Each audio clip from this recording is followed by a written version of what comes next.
rekam terlebih dahulu. Baik,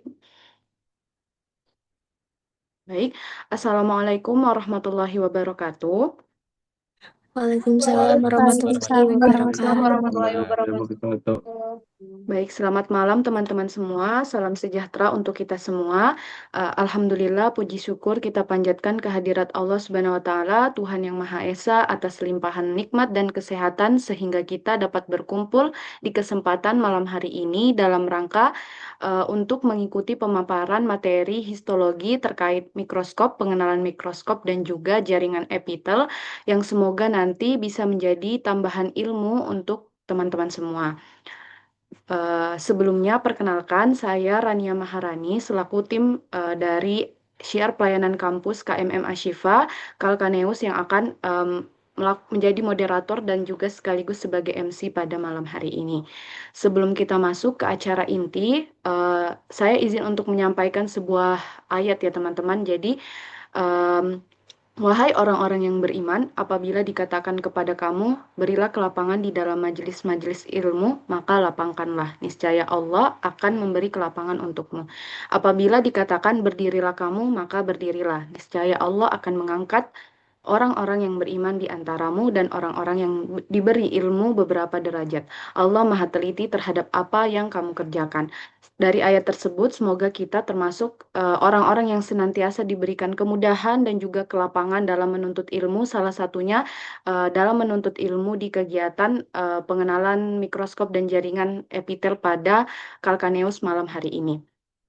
Jadi kita sambut ya pemateri kita di sini ada yang udah on cam juga. Di sini namanya Kak Muhammad Fahri Ali. Teman-teman sendiri mungkin udah ada yang pernah lihat kakaknya, salah satu panitia di Welma juga ya jadi LO. Ada yang kakak LO-nya di sini Kak Ali. Mungkin bisa angkat tangan.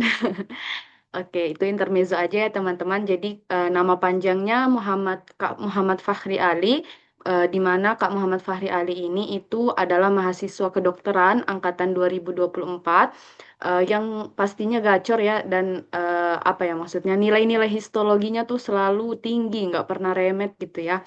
Jadi sangat kompatibel untuk menjadi pemateri kita pada malam hari ini. Ya, boleh tepuk tangan, boleh boleh. Oke, silakan tepuk tangan untuk Kak Ali. Oke, jadi sebelum kita masuk ke penyampaian materinya, mungkin kita bisa berdoa terlebih dahulu agar acara kita ini bisa lancar dan juga diberkahi oleh Tuhan Yang Maha Esa. Berdoa sesuai keyakinan masing-masing, berdoa dimulai.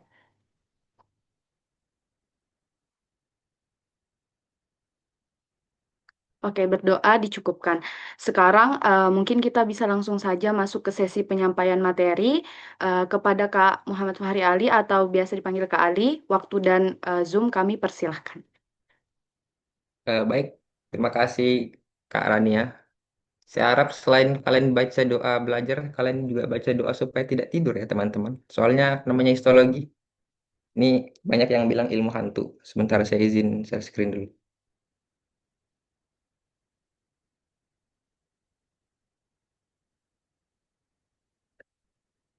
Apakah sudah terlihat layar saya? Semoga terlihat. Sudah Tidak ada terlihat masalah. Kak Ali. Sudah terlihat, Sudah. Kak. Terlihat, Kak.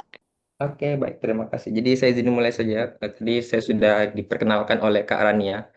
Jadi pada malam hari ini kita akan belajar tentang mikroskop dan juga jaringan epitel. Ini mungkin sudah ada yang tahu dan sudah ada yang bisa ada yang belum tahu. Jadi tujuan belajar kita pada malam hari ini adalah bagian-bagian dan fungsi mikroskop dan juga jenis-jenis jaringan epitel. Nanti saya bakal jelaskan satu persatu. Kita akan mulai dari yang pertama saja, nggak usah banyak ngomong ya. Nah, mikroskop ini saya yakin saya tidak perlu jelaskan fungsinya buat apa. Yang jelas adalah untuk melihat sesuatu yang tidak bisa dilihat dengan mata telanjang. Nah, jadi di gambar yang ada saya taruh di kanan ini adalah mikroskop yang kebetulan kita punya di lab histologi FK Unmul. Mikroskop cahaya ya. Di sini saya bakal bagi untuk bagian-bagian mikroskopnya itu ada bagian optik, ini yang terkait dengan lensa-lensanya, tempat kalian melihat dan juga bagian mekaniknya.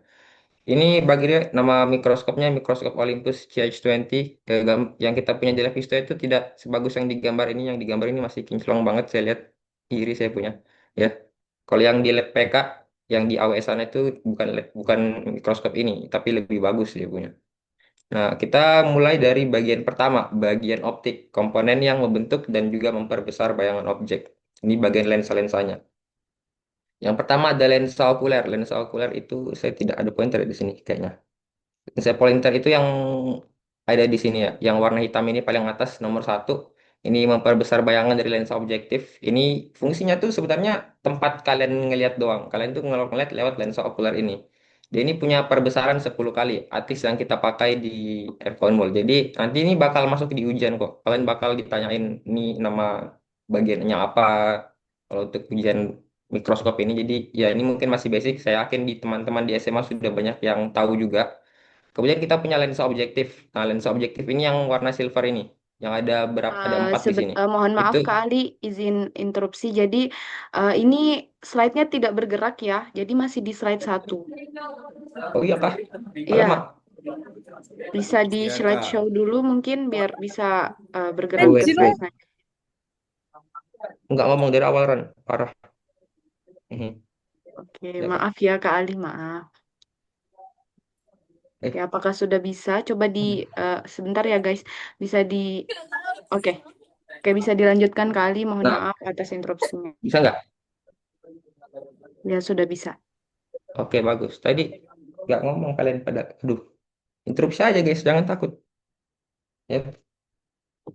Nah, ini tadi kita bagian dari bagian mikroskop ini adalah gambar mikroskop yang kita pakai di lab FK.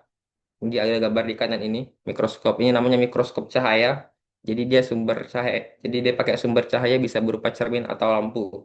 Nah, bagian-bagiannya ini ya tadi sudah saya jelaskan sedikit, meskipun tadi kayaknya nggak kelihatan ya. Ada bagian optik yang lensa-lensanya dan juga sumber cahayanya dan juga bagian mekanik yang menopang Maaf, semua struktur-struktur tadi. Kak, Kali mohon maaf, ini layarnya masih di bagian-bagian dan fungsi, Kak. Oh my God. Bagian yang mana tadi layar? Kalau Em, sekarang pengenalan Pengenalan mikroskop dan mikroskop. jaringan epitel. Oh ini kelihatan ya berarti ya kalau di PowerPoint. Ya, ya, mungkin menggunakan PDF saja Kak Ali biar bisa mudah Oh juga iya, untuk per betul slide-nya. betul betul. Ya, mohon maaf ya teman-teman atas Maaf guys, kesalahan teknis ya. saya kudet.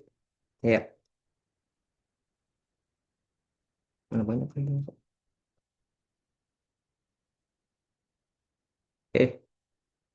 Kalau pakai ini kelihatan ya sekarang.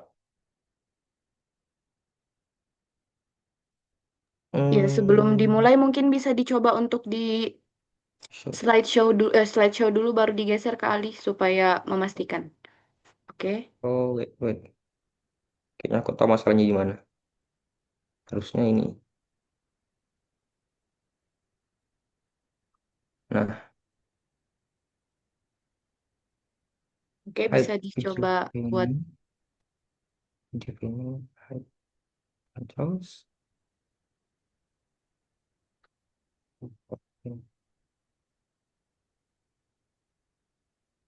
Nah, ini kelihatan kan? Oke, sudah kelihatan. Oke, bisa dilanjut. Bagus. Maaf, banyak masalahnya. Saya kudet, orang tua masalahnya. Ya, saya langsung ke bagian ini aja deh. Bagian-bagian optik dari mikroskop ada 5. Ada lensa okuler yang tadi saya sudah jelaskan nomor satu, yang warna yang tempat kalian melihat pokoknya itu perbesarannya 10 kali. Dan juga ada lensa objektif. Lensa objektif ini yang bakal dekat sama preparat atau sediaan yang bakal kita amati nanti. Ini tuh ada 4 macam perbesaran dari gambar ini. Ntar saya jelaskan masing-masingnya. Mereka ini lensa objektif ini tuh yang bakal dekat sama preparatnya, dekat objeknya, makanya namanya lensa objektif. Kemudian ada kondensor. Kondensor ini yang di nomor 3.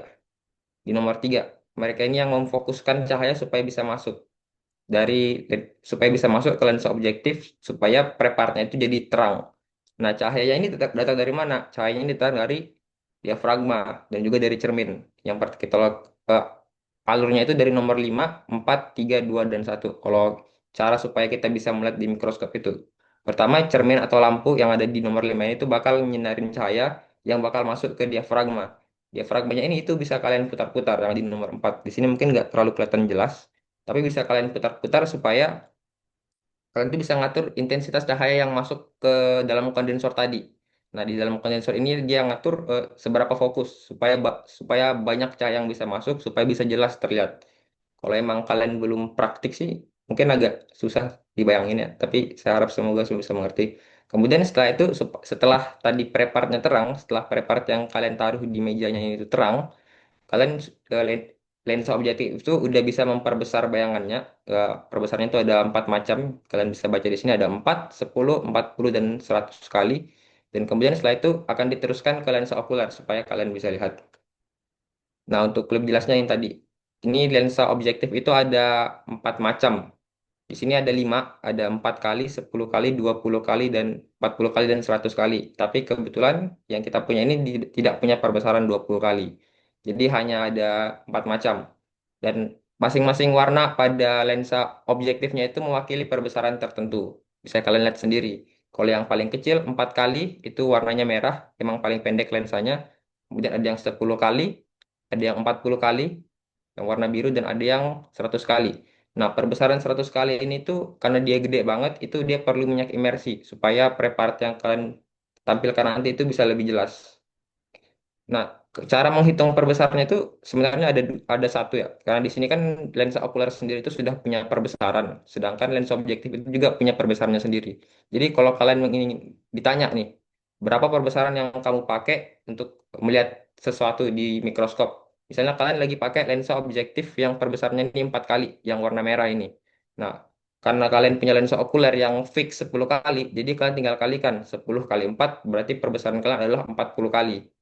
Itu kalau kalian pakai lensa yang warna merah ini, lensa 4 kali. Nah, sedangkan kalau misal kalian pakai yang lensa 40 kali, yang warna biru. Nah, kalian tinggal kalikan juga lensa okuler tadi, kalian kalikan perbesarannya dengan perbesaran yang ada di lensa objektif. Jadi 10 kali dikali 40 kali, jadi hasilnya perbesaran yang kalian gunakan adalah 400 kali. Nah, kalau untuk yang 100 kali juga begitu, 10 kali kali 100 kali, jadi perbesaran yang kalian pakai adalah 1000 kali. Ini untuk bagian-bagian dari bagian-bagian optiknya. Saya ulangi, ada lensa okuler untuk melihat lensa objektif yang akan nempel ke meja bendanya. Ada kondensor untuk mengumpulkan cahaya dan ngasih cahayanya ke preparat. Ada diafragma yang mengatur jumlah atau intensitas cahaya, dan juga ada cermin sebagai iluminator atau sumber cahayanya yang ngasih cahayanya. Kemudian kita pindah ke bagian mekaniknya. Nah, bagian mekaniknya ini ada lebih banyak lagi sebenarnya. Yang pertama itu ada lehernya. Ini leher yang nomor 1. Ya, ini cuma menyambungkan kepala aja sini, cuma ya gitu doang sebenarnya. Kemudian ada tabung. Tabung ini itu yang nomor 2. Di bawahnya lensa okuler. Dia menghubungkan lensa okuler dengan lensa objektif. Kemudian di nomor 3 kita juga punya revolver. Nah, tadi kan lensa objektif itu dia punya macam-macam jenis. Ada yang 4 kali, 10 kali, 40 kali, dan 100 kali. Cara kalian mengubahnya adalah merubah di revolvernya. Bagian atas yang bentuk bulat ini, itu yang kalian putar-putar kalau kalian ingin mengubah perbesaran yang ada dipakai di lensa objektifnya. Jadi kalian tuh jangan pegang lensanya kalau kalian merubah perbesaran. Putar di revolvernya. Kalau kalian putar lensanya, kalian pegang lensanya terus kalian putar-putar, itu nanti rusak ya. Kalau di pistol dimarahin kalian nanti. Nah, kemudian meja benda ya buat naruh mejanya, ini buat naruh preparatnya di nomor 4 ini. Kemudian ada yang namanya makrometer dan mikrometer, nomor 5 dan nomor 6 ini. Makrometer itu yang besar dan mikrometer ini yang kecil. Gunanya ini buat apa? Gunanya itu buat nyari fokus. Kalau kalian pakai mikroskop, kalian pasang preparatnya di meja, itu kan kalian tuh nggak bakal langsung dapat fokus yang kalian pakai. Apalagi kalau kalian ganti-ganti perbesarannya. Ya kan, cara cari fokusnya supaya bisa fokus kayak kalian ya pakai HP, foto HP gitu kan. Nah, kalian tuh perlu gerakin si makrometernya ini, kalian putar-putar. Nah, kalau makrometer itu fungsinya buat apa? Itu buat naik turunin meja supaya bisa fokus gitu kan. Naik turunin mejanya secara kasar untuk mencari fokus secara kasar. At least supaya bisa kelihatan kayak orang rabun gitu. Kalau di sini ada yang rabun, at least supaya kelihatan kayak udah ada bentuknya gitu, udah ada warnanya gitu. Nah, kemudian setelah kalian dapat fokus kasarnya itu, kalian sudah bisa gerakan si mikrometernya. Mikrometernya ini yang nyari yang kalian bakal putar sampai kalian kelihatan dengan jelas. Dengan jelasnya itu seperti apa nanti kita bakal pelajari jaringan epitel. Jadi kalau makrometer itu yang knob besar untuk nyari fokus kasar, dan mikrometernya ini adalah knob kecil untuk ngatur cari fokus yang lebih presisi, yang bisa lebih jelas. Dan si mikrometer ini yang buat nyari fokus presisi itu tadi, itu nempel di makrometer biasanya, supaya gampang kalian pindah-pindahnya. Nah, kemudian kita juga punya stage control. Ini yang nomor 7. Ini sebenarnya cuma buat apa ya, mindahin preparatnya gitu. Kalian mau geser-geser preparat, itu kan mejanya tuh nggak bisa kalian geser. Kalian gesernya itu lewat stage control ini. Ada X dan Y. Kalau yang X itu kalian gerakin dia ke kiri ke kanan. Kalau yang Y itu kalian gerakin dia ke atas dan ke bawah. Gitu. Di sini kursor saya kelihatan aja kan di sini sebenarnya. Yang nomor 7 ini kalian bisa gerakin. Kalau yang di atas ini adalah stage control yang X. Ini buat kalian gerakin ke kiri dan ke kanan. Dan yang Y ini buat kalian gerakin ke atas dan ke bawah. Bukan mejanya, tapi preparatnya ini. Kalian geser dia maju mundur atau ke kiri ke kanan. Kalau untuk naik turun mejanya tadi fungsinya si makrometer dan si mikrometer. Kemudian ada kaki yang nomor 8 ini fungsinya buat ya nopang mikroskop itu sendiri. Sepertinya sudah jelas dan juga switch on and off ini guna fungsinya saya tidak perlu jelaskan lagi. Kalau emang kalian masih tidak tahu fungsinya berarti kalian belum pernah tes saklar selama hidup kalian. Nah, ini adalah fungsi. Ini adalah gambar yang lebih jelas. Nah, di sini tadi ada tabung, nomor 2 ini tabung, nomor 1 itu adalah lehernya, nomor 3 ini revolver, nomor 4 meja benda, nomor 5-nya adalah makrometer, nomor 6-nya mikrometer, nomor 7 adalah knob, stage knob-nya untuk memindah tadi ke kiri kanan atau ke atas ke bawah dan juga leher. Dan juga si badannya itu sendiri, si kakinya itu sendiri dan juga ada tombol on and off. Jadi kalau kalian mau nyalain lampunya tinggal pencet ini doang. Soalnya ini pakai lampu biasanya. Ini fungsinya sudah jelas, saya rasa tadi sudah jelas bagian bagian mekanik dan bagian optiknya. Ini bagian optiknya tadi yang ada lensa-lensanya ada lima bagian dan juga bagian mekanik yang ada 9 bagian. Jadi totalnya ada 14. Kemudian sekarang kita pindah ke jaringan epitel. Saya baru dapat info juga kalau kalian tuh belum ada kuliah pengantarnya ya dan belum pernah masuk lab histo, jadi mungkin saya kasih kalian pengantar sedikit tentang histologi. Jadi apa histologi itu? Histologi itu adalah ilmu yang mempelajari jaringan tubuh, basically jaringan tubuh. Karena kalau kalian masih ingat pelajaran SMA dulu, kan kita tuh diajari kalau sel itu adalah unit fungsional terkecil. Setelah sel ada jaringan, jaringan membentuk organ, membentuk sistem organ dan sampai jadi makhluk hidup yang hidup. Nah, kita fokusnya di bagian jaringan, bukan selnya. Ilmu yang mempelajari jaringan tubuh secara mikroskopis. Itu sangat apa ya? Bagaikan dua sisi koin sama anatomi. Kalau anatomi itu adalah kalian pelajari organ, anatomi secara makroskopis yang kalian bisa lihat dengan mata telanjang, maka histologi ini adalah ilmu yang mempelajari organ-organ tersebut secara mikroskopis. Apa yang membedakan fungsi organ ini, apa yang membedakan organ ini dan organ ini? Kenapa paru-paru fungsinya itu bisa beda dengan jantung? Padahal sama-sama tersusun dari sel, jaringan, dan sampai ke organ. Sel-sel apa yang membedakan mereka? Sel-sel pembentuk apa yang membedakan mereka ini? Nah, maka dari itu histologi ini juga itu adalah ilmu yang menjembatani antara anatomi dan struktur tubuh dengan fungsi fisiologi atau biokimia dari tubuh itu sendiri. Maksudnya adalah kalian tuh tahu paru-paru misalnya, saya kasih contoh. Kalian tuh tahu paru-paru fungsinya itu buat sebagai tempat kalian bernapas, pertukaran oksigen dan karbon dioksida. Tapi bagaimana caranya paru-paru melakukan itu semua? Karena dia punya struktur-struktur khusus. Struktur khususnya ini itu bisa kalian amati secara histologis.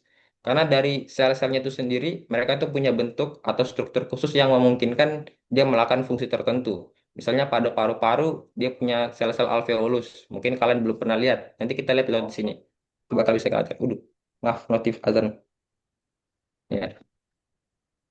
Nah, sedangkan epitel itu sendiri apa? Epitel itu sendiri adalah bagian dari 4 jaringan dasar penyusun tubuh kita.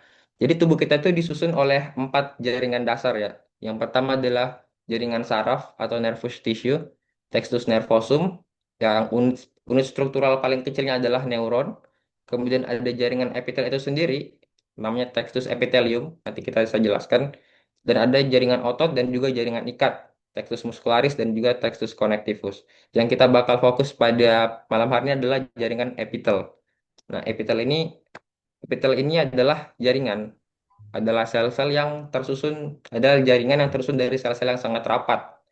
Fungsinya itu adalah melapisi permukaan eksternal tubuh, maksudnya kayak kulit kita, rongga-rongga organ dalam internal, saluran ductus dan juga kelenjar-kelenjar tubuh. Intinya jaringan epitel ini adalah jaringan pelapis. apapun di tubuh kita yang membutuhkan pelapis, itu pasti lapisnya adalah lapisan epitel yang paling luar.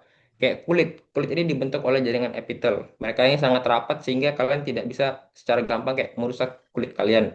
Begitu juga dengan jaringan-jaringan tubuh organ-organ lain yang punya rongga, misalnya paru-paru, dia punya rongga. Kemudian di trakea, misalnya di esofagus, di organ-organ yang ada rongganya, yang bisa lewat sesuatu di situ, itu pasti dilapisi oleh epitel. Begitu juga dengan pembuluh darah dan juga kelenjar-kelenjar yang dimiliki oleh tubuh. Ini tipenya ada macam-macam ya. Kalau kita bagi berdasarkan bentuknya, ini ada 4 bentuk utama. Ada epitel pipih, epitel yang bentuknya pipih alias yang penyet bentuknya itu namanya squamosum, kita sebutnya dengan squamous. Ada yang kubus, itu bentuknya kuboidal, bentuknya seperti kotak, sebenarnya nggak terlalu juga. Ada yang bentuknya silindris, ya, kolumnar, seperti kolom-kolom, itu lebih tinggi daripada dua yang awal tadi, seperti pipih dan kubus, dan juga transisional. Nah, di sini saya bakal jelasin mereka ini berdasarkan bentuknya itu sendiri. Sebenarnya ada satu lagi bentuk yang kalian bisa lihat di gambar kanan ini, yang namanya pseudostratified. Itu nanti saya bakal jelaskan di bagian silindris, karena dia emang satu paket, tapi agak beda dikit, sepupu gitu istilahnya. Sebelum kita belajar tentang epitel ini sendiri, kalau kita belajar, mungkin kalian sudah dapat kuliah dokter Daniel ya, tentang terminologi anatomi. Nah, begitu juga dengan histologi, kalian tuh harus nulis mereka itu dengan betul. Ini adalah cara penulisan jaringan epitel yang benar ya. Pasti harus kalian awali dengan textus epithelium. Textus epithelium ini adalah mandatory atau obligatory yang emang wajib kalian tulis.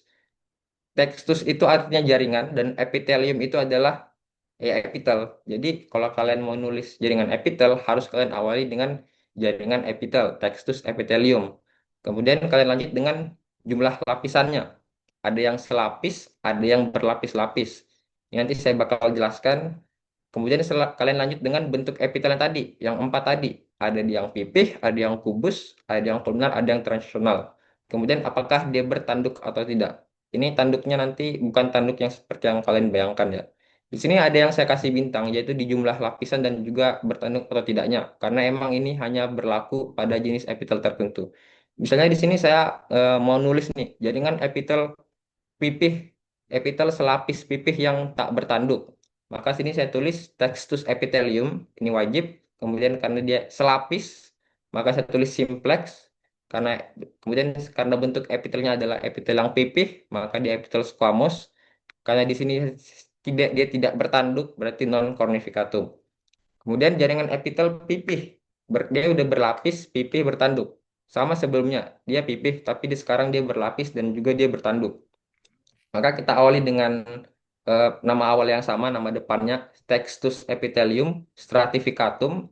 Ini udah beda dengan yang awal tadi. Pertama dia simplex, sekarang dia jadi stratificatum karena dia berlapis. Kemudian karena dia pipih, masih sama squamosum dan juga cornificatum. Kemudian yang ketiga, saya kasih contoh, eksemplar Gratia yang ketiga. Textus epithelium transisional. Dia ini tidak punya jumlah lapisan dan dia ini tidak perlu ditulis apakah dia bertanduk atau tidak. Karena dia cuma epitel yang gitu doang. Beda sama yang pipih tadi, dia punya banyak jenisnya. Ini yang harus kalian ingat dengan baik. Karena kalau kalian ujian dan kalian salah tulis, itu pasti disalahin sama dokter Nurul. Jadi ini, nanti saya bakal bagi juga kok ini.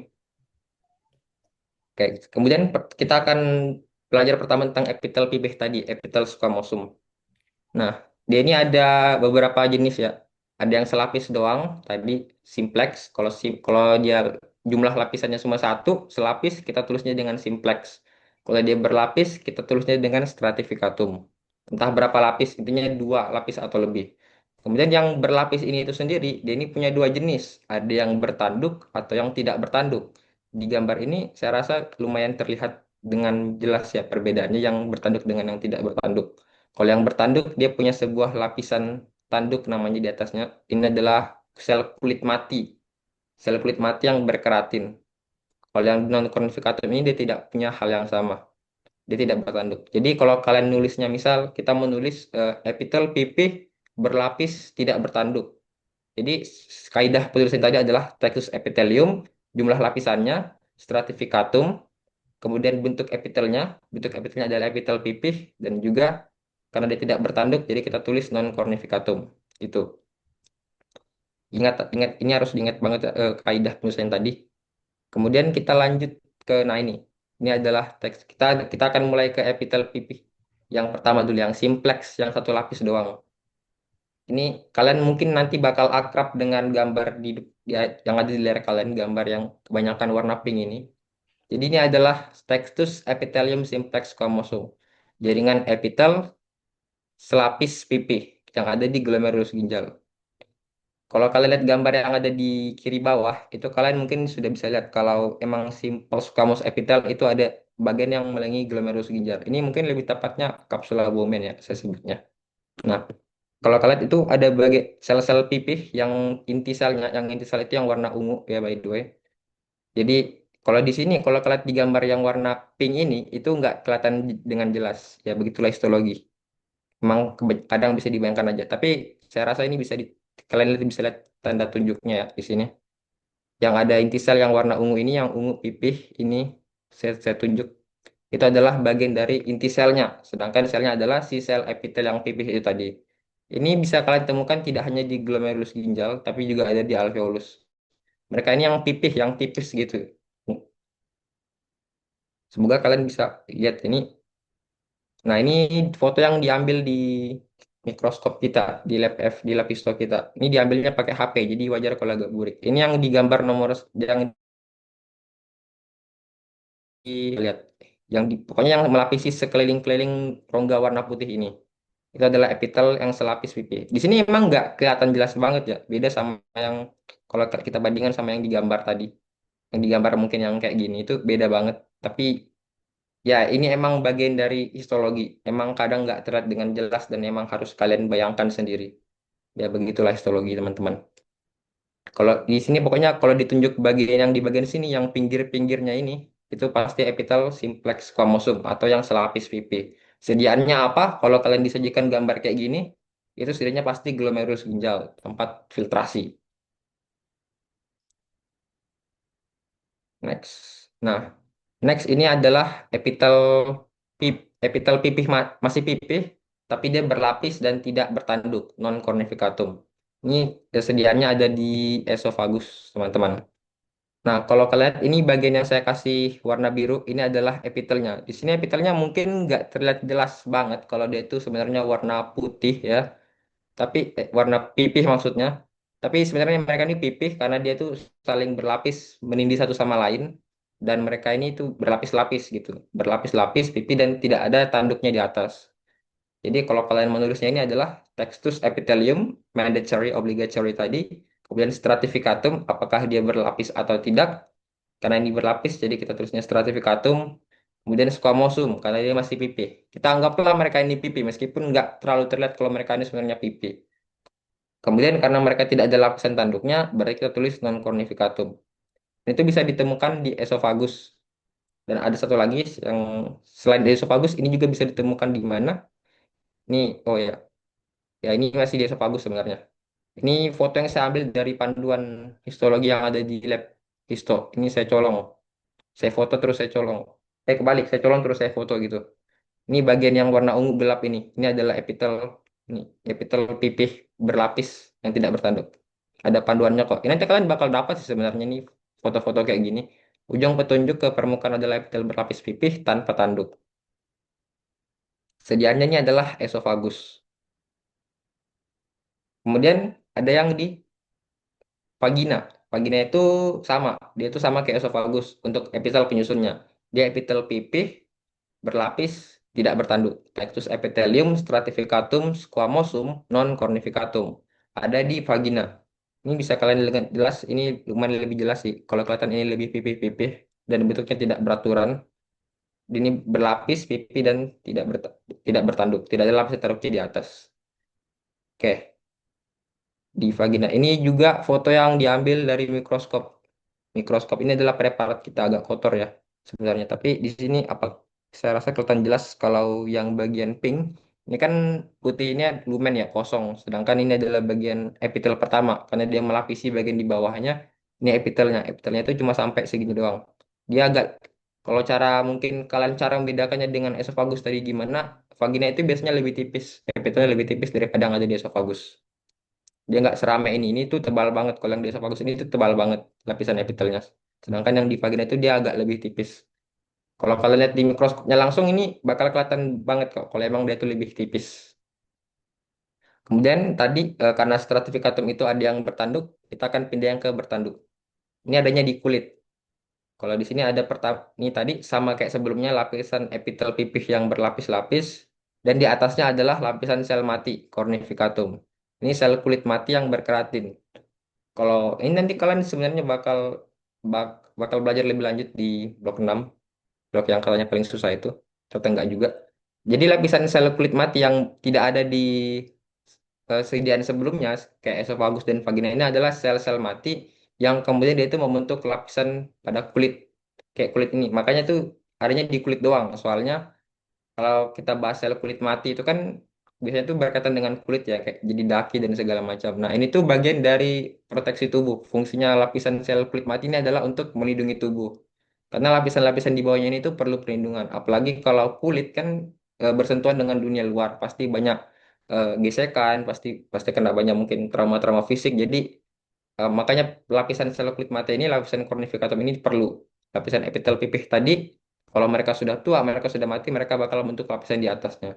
Jadi lapisan sel mati, lapisan core-nya ini ya, cornificatumnya ini sebenarnya adalah epitel itu sendiri, cuma dia udah mati. Jadi sel-sel inti selnya sudah hilang dan dia membentuk lapisan sel kulit mati. Kalau emang kalian bedakan dengan ini, agak lumayan gampang soalnya ya dia ada lapisan yang nggak jelas gini di atasnya.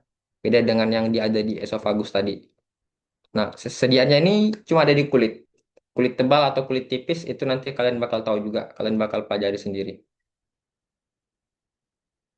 Ya. Kemudian, nah ini juga kalau yang di foto di panduan histo ini agak burik fotonya. Bukan iPhone, maaf ya. Nah, ini adalah epitel berlapis pipih tak bertanduk semuanya. Kalau ditanya lapisan epitelnya adalah lapisan epitel pipih yang bertanduk, yang cornificatum. Lapisan tanduknya itu di mana? Lapisan tanduk itu adalah lapisan di atasnya, yang paling luar. Jadi dia ada dua lapis dan ini tuh emang gampang dibedain. Terus saya bilang tadi dia tidak punya inti sel kayak di lapisan epitel pipih berlapis ini. Nah, ini mungkin lebih jelasnya gambar yang lebih baik lagi. Jadi lapisan di atasnya ini itu adalah lapisan sel kulit mati. Dan di bawahnya ini adalah lapisan epitel pipih berlapis tadi. Kemudian kita pindah ke lapisan epitel kuboid atau epitel kubus. Nah, kubus ini lebih simpel. Dia hanya ada yang bagian berlapis dan yang selapis doang. Jadi kalau penulisannya ada kaidah, kalau kita ngikutin kaidah penulisannya ya simplex cuboideum atau stratificatum cuboideum gitu doang. Tidak ada, dia ini nggak punya bagian yang punya tanduk atau tidak. Jadi nggak perlu kalian tulis sampai non cornificatum karena emang nggak ada epitel kubus yang punya lapisan sel tanduk. Oke. Nah, untuk pertama yang kita bahas yang simplex cuboideum yang satu satu lapis doang. Ini tuh bisa kalian ketemu di tubulus renalis ya, tubulus distal atau tubulus proximal pada ginjal. Sebenarnya belum. Intinya kalian perlu tahu aja, ini tuh adanya di tubulus renalis. Kalian catat baik-baik adalah di tubulus renalis, di tubulus ginjal. Yang selnya itu yang mana? Selnya itu dia lebih dia lebih nggak pipih pokoknya. Saya bingung ngomongnya gimana. Intinya dia tuh nggak pipih, inti selnya itu bulat dan kelihatan banget di sini. Seperti yang ditunjuk oleh panah ini. Lebih ditunjuk oleh panah ini, inti selnya itu warna ungu, jelas banget kelihatan dan selnya itu harusnya ngotak emang. Kalau di gambarnya ini emang dia agak ngotak. Cuma ya Anda secara praktis kalau Anda lihat di mikroskop dia nggak bakal nampak kayak gitu. Dia bakalnya nampak kayak gini. Eh, Selapis doang di sini. Ini adalah sel-sel epitel yang selapis kubus. Namanya kubus karena emang ya dia tidak sepipih yang sepipih yang squamosum tadi, tapi tidak sepanjang yang nanti saya bakal jelaskan. Ini gambar yang bagus yang saya ambil di website. Nanti saya kasih websitenya dan ini adalah gambar dari panduan kita. Ini emang nggak jelas banget ya, sorry. Ini ada flashnya lagi nyala. Kalau kalian zoom yang ditunjuk panah hitam ini ya sama aja sih kayak di sebelahnya cuma lebih bagus yang ini gak sih? Saya yakin kalian semua setuju yang lebih bagus yang ini. Sama masih sedianya masih sama di tubulus renalis, tubulus ginjal. Nah, kemudian selain ditemukan di tubulus ginjal, epitel yang sama bisa ditemukan di kelenjar tiroid, glandula tiroidea. Yang bedanya tadi, kalau emang kalian membedakan sama tubulus ginjal, dia itu punya, kalau tubulus ginjal ini kan isinya tuh kayak kosong. Kalau emang ada isinya itu bukan isi yang padat. Palingan isi-isi filtrat yang emang nggak padat. Sedangkan yang di kelenjar thyroid ini dia itu punya isi yang lebih padat, yang bisa kalian lihat dengan jelas ini, yang warna pink padat isinya. Epitelnya yang sama, yang membuat tubulus-tubulus ini, yang melingkari bagian perut tadi sama. Mereka adalah masih yang kubus, yang selapis doang, gitu. Nah, oh ya, kemudian yang kubus tapi dia berlapis, stratificatum cuboideum. Kita nggak perlu tulis non cornificatumnya karena emang tidak ada. Nah, ini tuh kalian cuma bisa temukan di satu, di follicle ovarium. Itu ini adalah lapisan-lapisannya ini. Bukan yang ditunjuk panah hitam ini ya, yang ditunjuk panah biru. Ini, yang ada 3 lapis kurang lebih. Ini adalah epitel-epitel kubus yang berlapis-lapis. Kalau yang dari saya doktrinnya dokter Nurul yang diajarin dokter Nurul itu cuma bisa kalian temukan di ya di follicle ovarium tadi. Tapi menurut saya itu tahun lalu itu nggak masuk di ujian. Jadi mungkin nice to know aja, tapi ya tetap prepare buat ujiannya nanti teman-teman.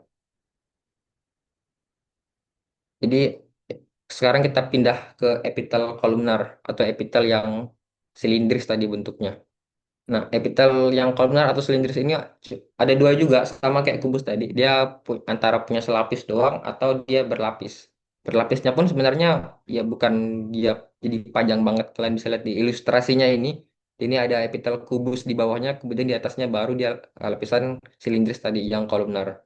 Kita bahas pertama, seperti kita mulai bahas dari yang simplex tadi, yang selapis tadi. Kita mulai bahas. Nah, ini Textus epithelium simplex columnar, selapis silindris, ada di usus halus. Ini inti selnya ada di bawah, dan ini agak dekat dengan batas bawahnya. Kemudian sitoplasma itu panjang. Jadi yang bedakan dia sama 3 tadi ya, ketipisannya. Kalau yang pipih tadi dia pipih, yang kubus tadi dia agak lebih berisi. Kalau yang kolumnar ini dia lebih panjang ke atas. Dan inti selnya ini bisa kalian juga ikut lonjong, bentuknya lonjong-lonjong ya, yang umumnya agak lonjong ke atas. Nah, kemudian kalau yang pada usus halus ini tuh sendiri, dia punya landmark khusus atau struktur khusus yang disebut dengan sel goblet yang warna putih ini. Ini adalah sel-sel penghasil mukosa, penghasil mukus yang ada di usus halus. Kalau di sini emang warnanya putih doang nggak kelihatan karena ini pewarnaannya HE, mukosnya sudah hilang, jadi emang dia kosong doang. Tapi kalau kalian ditanya ini tuh nama selnya apa, nama selnya adalah sel goblet. Dan nama epitelnya yang ada di sel goblet ini adalah epitel simplex columnar. Plexus epithelium simplex columnar yang ada di usus halus. Nah, ini pewarnaan yang agak beda, di mana kalian bisa lihat sel gobletnya dengan lebih jelas. Jadi sel gobletnya itu ada di ujung, dia sebenarnya agak di ujung. Ada di ujung dan dia warnanya ini ungu gelap. Beda sama inti selnya. Kalau kalian di sini inti selnya itu ada yang berbaris-baris di sini. Kemudian si sel gobletnya itu ada di atasnya sendiri, dia emang beda dan dia itu tidak selalu ada gitu loh. Dia jaraknya jarang-jarang dan letaknya lebih di atas daripada si inti sel simplex columnar tadi. Sedianya ini masih sama, masih ada di usus halus. Ini kalau nggak salah ileum. Kemudian ini ada yang simplex, tadi sudah simplex 2 ada di usus halus. Kemudian ada di yang stratificatum. Stratificatum ini ada di vas deferens. Ini hanya ada pada laki-laki. Di sini tuh emang nggak jelas kelihatan. Kalau ini tuh stratificatum columnar, saya nggak punya gambar yang lebih bagus. Mohon maaf. Itu ada di bagian sini pokoknya. Karena tadi epitel itu adalah lapisan yang adalah sel yang melapisi sesuatu. Di sini kita melapisi bagiannya. Jadi bagian yang di luar sini pasti epitel. Epitelnya ini apa? Epitel stratificatum columnar yang eh, silindris berlapis-lapis. Sediaannya adalah vas deferens. Di sini mungkin nggak kelihatan jelas dan warnanya ini emang pink-pink doang. Saya yakin mungkin pertama kali kalian ini kalian bakal ngeluh. Saya juga ngeluh kok. Sekarang saya sudah muak dengan warna pink ini itu. Emang histologi itu kayak gitu teman-teman. Nih bagian stratificatum. Kemudian kita pindah ke pseudo stratificatum. Jadi pseudo stratificatum ini sebenarnya dia agak unik. Dia itu kenapa dia nggak punya nama bentuk yang kayak tadi? Dia bentuknya itu bukan kubus, bukan pipih, dan juga bukan silindris. Sebenarnya pseudo stratificatum ini tuh tergolong ke dalam bagian kolumnar atau yang tadi silindris tadi. Tapi terlihat seperti berlapis, tapi sebenarnya tidak. Itu tidak berlapis. Makanya namanya adalah pseudo, semu, berlapis semu. Sebenarnya ini artinya pseudo stratificatum itu adalah artinya berlapis semu. Nah, mereka ini biasanya tuh ada modifikasi pada permukaannya. Ini yang ada kayak rambut-rambut ini tuh namanya biasanya silia. Nanti saya bakal jelaskan. Nah, kenapa dibilang berlapis semua padahal tidak? Kalau kalian lihat di sini, di ilustrasi yang ada di layar kalian ini, dia itu setiap selnya itu tuh kelihatan kayak berlapis gitu. Tapi ternyata mereka ini tuh sel yang sebenarnya satu lapis doang. Sel yang ini, yang saya tunjuk sekarang ini tuh nempel tetap ke bagian bawah yang warna biru ini. Ini namanya membrana basalis. Itu tetap nempel di sini. Sel yang di sini juga, yang dua ini, meskipun mereka ini kayak berlapis sama sel yang ini di bawah, tapi mereka ini tetap berhubungan dengan si membrana basalis ini tadi. Jadi inti selnya itu emang nggak sejajar kayak sel-sel sebelumnya, tapi mereka itu masih nempel ke membran yang sama. Mereka ini nggak berlapis. Kalau kita ambil contoh dua dua yang tadi ya, yang pipih berlapis atau yang pubis berlapis, mereka itu bagian lapisan di atasnya itu tuh nggak nempel ke bagian yang warna biru selapis ini, yang membrana basalis ini tadi. Mereka itu nggak nempel, mereka nempel sama sel-sel di atasnya. Sedangkan si pseudostratificatum ini, meskipun kelihatannya berlapis, sebenarnya mereka tidak berlapis karena mereka masih nempel ke bagian bawahnya ini. Makanya namanya adalah pseudo atau semu, berlapis semu. Kelihatan berlapis sebenarnya tidak. Dan mereka ini biasanya ada modifikasi pada bagian luminalnya atau bagian yang ngadap ke atas gitu, ngadap ke yang dilapisi. Biasanya adalah silia-silia yang next bakal saya jelaskan. Nah, di sini kaidah penulisannya itu dia Textus Epithelium Pseudostratificatum columnar. Kita tetap pakai columnar karena emang dia kelihatannya seperti pipih. Sediaannya itu ada di epididymis. Ini juga pada pria. Nah, di sini kalau kalian bisa lihat ini emang nggak kelihatan jelas ya kalau emang dia tuh nempel apa nggak sama membran membran basalisnya. Jadi kalau kalian lihat berdasarkan teori tadi ini nggak bakal kelihatan. Kalau kalian belajar histologi pakai teori doang itu nggak bakal bisa serius. Nah, yang cara kalian membedakannya dengan kolumner tadi, entah yang pipis atau selapis itu adalah dengan melihat modifikasi pada bagian atasnya ini tadi yang sudah saya sebutkan ada silianya. Di sini tuh dia punya kayak rambut-rambut gitu di ujung yang saya tunjuk pakai panah warna hitam ini. Itu namanya stereocilia atau silia yang non motil. Fungsinya nanti kalian bakal pelajari. Yang penting kalian harus tahu dulu kalau si pseudostratificatum yang ada di epididymis, si kolumnar yang berlapis semu yang ada di epididymis ini punya struktur khusus yang namanya stereocilia. Yang kayak rambut-rambut yang ada di ujungnya ini. Kalau kalian yang ditunjuk yang ini jawabnya stereocilia dan kalau yang ada di bawah ini itu ya epithelium tadi si pseudostratificatum yang kolumnar. Emang nggak bakal kelihatan jelas sebenarnya kalau itu dia berlapis atau tidak. Memang histologi itu ilmu hantu karena kalau kalian bayangin doang atau kalian baca teori doang itu nggak bakal bisa. Kalian harus lihat langsung. Meskipun kadang tidak sesuai dengan apa yang kalian harapkan. Nah ini buat gambar lebih jelasnya. Ini nggak terlalu jelas-jelas banget sih sebenarnya. Nah ini adalah lapisan si inti selnya tadi yang kalian bisa lihat ini mereka tuh sebenarnya nempel sama si bagian bawah ini bagian membrana basalis tapi emang nggak kelihatan misalnya yang warna ungu-ungu ini sitoplasmanya dan ini adalah rambut-rambut yang nggak terlalu kelihatan jelas ini ah ini tadi adalah si sterosilia non motil. Perlu saya ingatkan kembali tadi penulisannya adalah pakai kolumnar tetap karena dia masih tergolong sama yang kolumnar cuma saya nggak masukkan ke bagian yang epitel kolumnar tadi karena ya emang dia ini bisa bilang sepupunya kolumnar. Di beberapa ada beberapa dokter yang cuma perlu kalian tulis pseudostratificatum doang, nggak perlu tulis kolumnar. Tapi karena kalian ujiannya sama nanti sama dokter Nurul yang nilai, jadi kalian harus tulis ini pseudostratificatum yang kolumnar yang ada di epididymis. Selain di epididymis, dia juga ada di saluran pernapasan kita. Saluran pernapasan kita, entah di rongga hidung, entah di trakea sampai bronkus ke bawah itu mereka epitelnya sama. Di sini adalah pseudostratificatum columnar yang juga ada silianya. Silianya ini lebih tipis. Di sini nggak terlalu jelas. Nah, tapi silianya ini beda dengan yang ada di epididymis. Kalau yang di epididymis itu namanya stereocilia, silia yang non motil yang ada di saluran pernapasan kita adalah silia yang motil. Bedanya apa? Nanti kalian pelajari. Intinya namanya kinosilia. Textus epithelium pseudostratificatum columnar yang ada di eh, epitel pernapasan kita. Di sini sediaannya adalah kavitas nasal atau rongga hidung. Nah, untuk membedakannya dengan epididymis itu apa? Kalau epididymis itu dia pasti sebuah saluran gini, saluran yang membulat kayak gini, yang ada isinya. Ini isinya sperma by the way, kalau saya nggak salah ingat. Dan itu pasti tubulus tuh. Pasti bentuknya itu membulat kayak gini dan mengelilingi sesuatu. Beda sama pernapasan yang dia itu tergantung sediaan juga. Kalau di sini dia tuh nggak membulat kayak tadi, membentuk lingkaran, tapi dia ini berjejer-jejer seperti ini. Sama, pitalia sama, pseudostratificatum yang kolumnar, dan dia ini punya kinosilia atau silia yang motil. Kemudian di sini kita punya epitel transisional. Epitel transisional ini dia itu epitel yang dapat berubah bentuk. Hanya terdapat di saluran urogenital kita ya. Maksudnya dia berubah bentuk ini tuh gimana ya? Berubah bentuk kalau saya jelaskan itu dia bisa jadi dari pipih menjadi bentuk kubus. Kalau yang sedian-sedian sebelumnya kan dia tuh pipih ya pipih doang, kubus ya kubus doang. Kalau si epitel transisional ini dia itu bisa berubah bentuknya dan hanya terdapat di saluran-saluran urin kita. Kita mulai saja ya. Ini epitel transisional ini sediaan yang ada di vesika urinaria atau kantung kemih. Nah, epitelnya itu sama, ini adalah bagian kosong, bagian lumennya.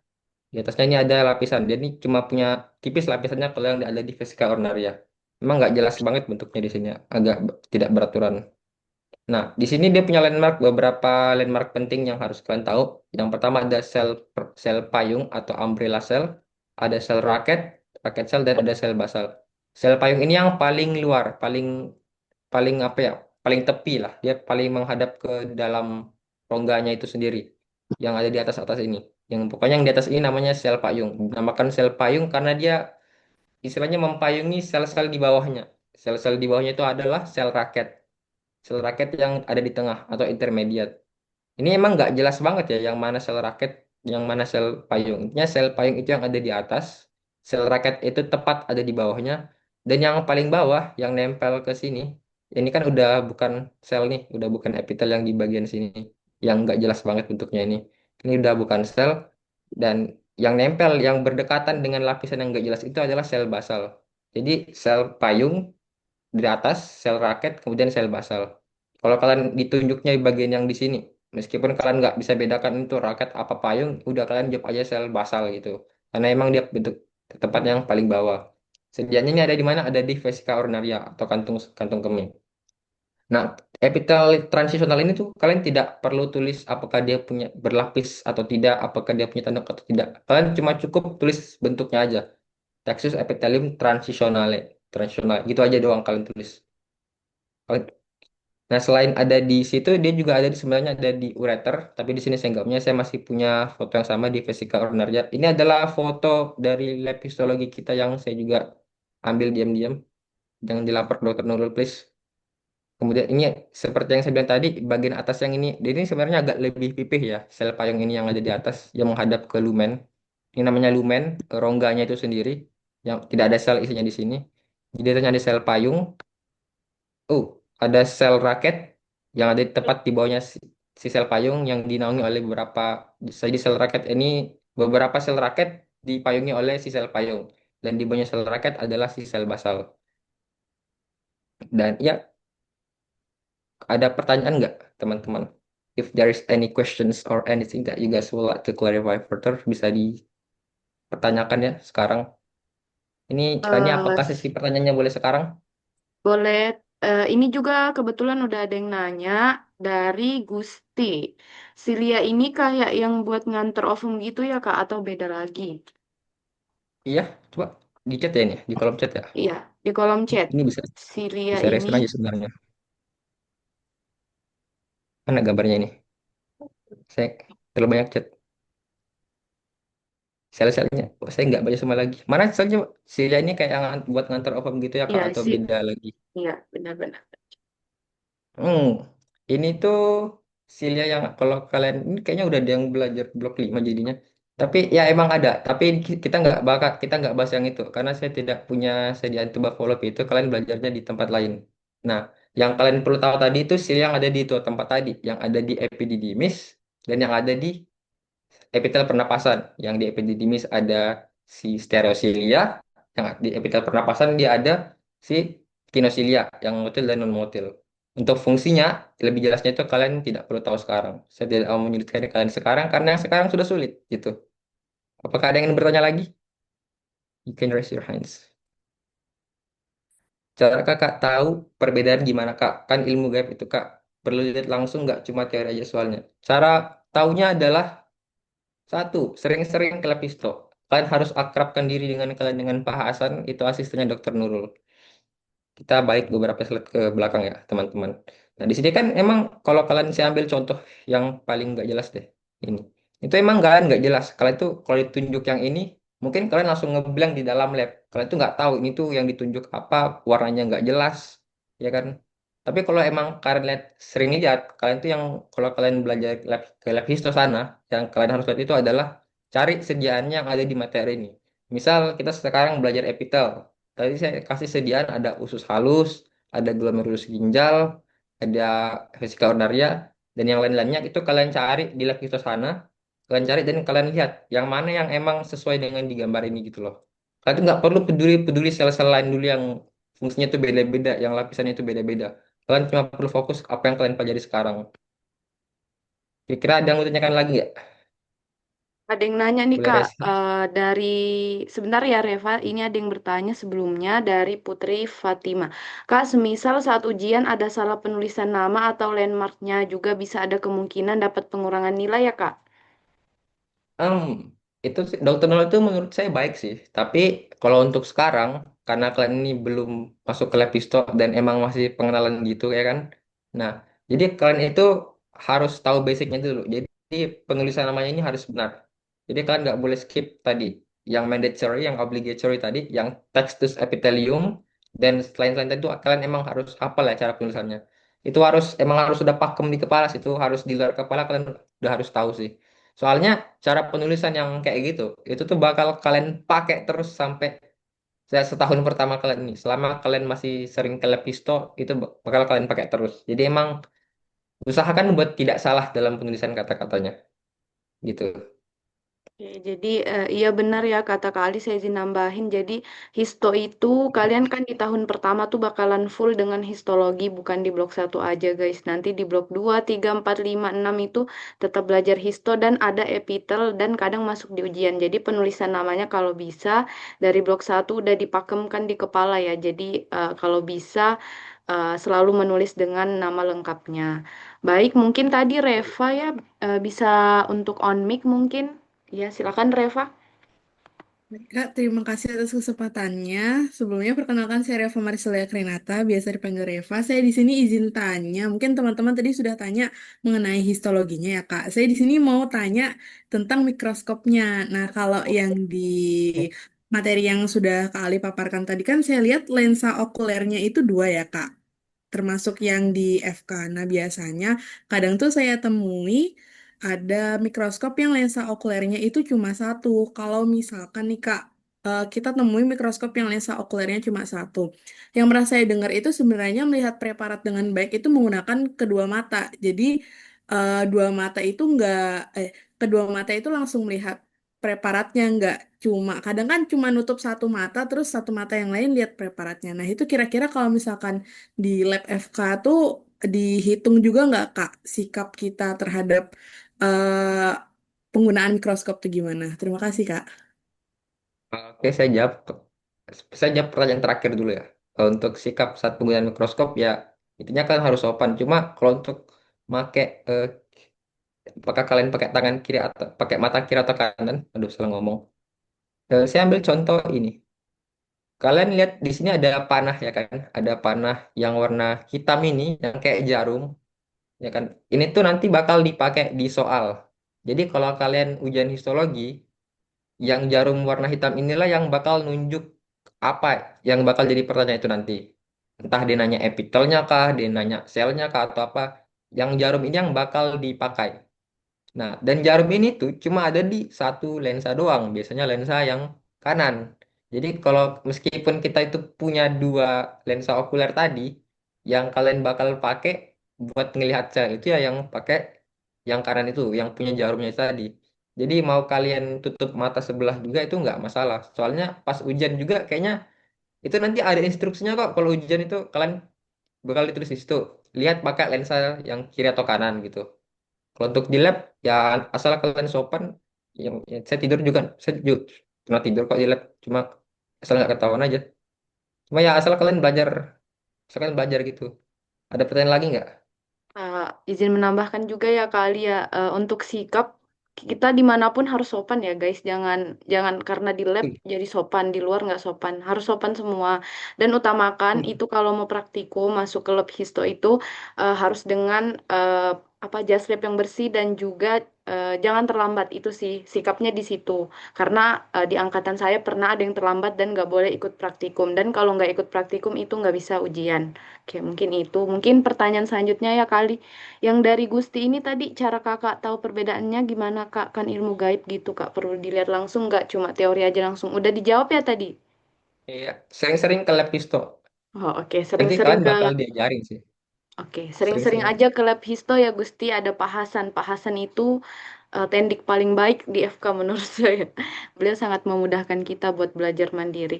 Oke, dari Gusti lagi. Nanti di ujian bakal sama fix tetap keluarnya atau bisa beda, beda lagi ya Kak? Sama berarti kami perlu hafalin gambar dong.